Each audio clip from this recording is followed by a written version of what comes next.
मेरा नाम दीपक है। मुझे गांव के घर से काफ़ी दूर की बड़ी सिटी में नई नौकरी मिली थी।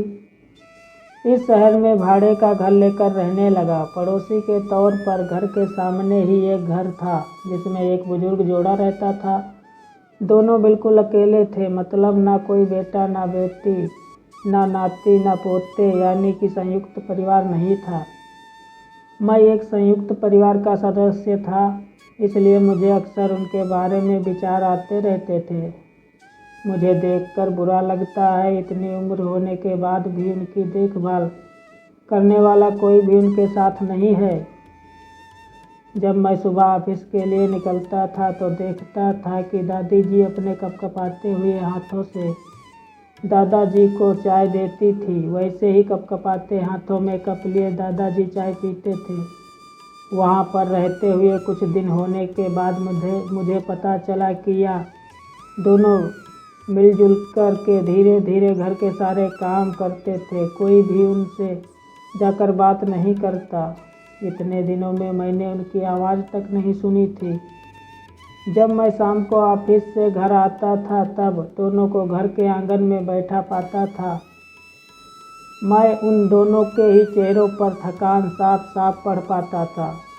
मेरा मन कई बार करता कि उनसे जाकर बात करूं, लेकिन फिर किसी वजह से मेरे पांव वहीं पर थम जाते। मैं जब जब उन्हें देखता था मुझे मेरे दादा दादी की बहुत याद आती और मैं घर पर फ़ोन लगाकर उनसे बात कर लिया करता।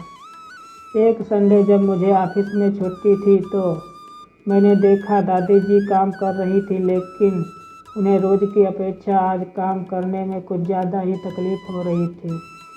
मैंने उनके पास जाकर पूछा कि दादी जी, आपकी तबीयत तो ठीक है ना? क्या मैं आपकी कोई मदद कर सकता हूँ?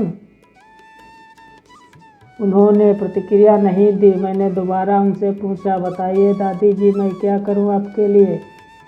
उन्होंने फिर भी कोई उत्तर नहीं दिया। मुझे काफ़ी आश्चर्य हुआ।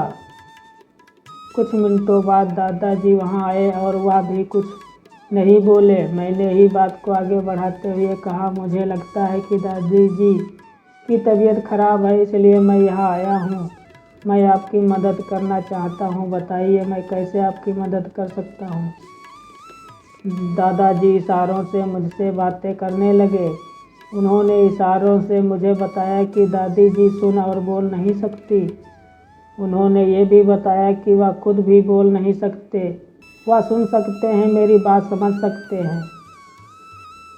उन्होंने इशारों से दादी से कुछ कहा और दादी ने मेरी तरफ देखकर मेरे माथे पर हाथ फेरा।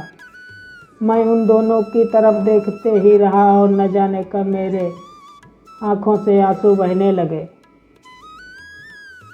उस दिन के बाद जब जब मुझे समय मिलता मैं उनके पास चला जाता। वह मुझ पर बहुत प्यार बरसाते। अब तो मुझे उनके इशारे की मीठी भाषा भी बहुत अच्छे से समझ में आने लगी थी।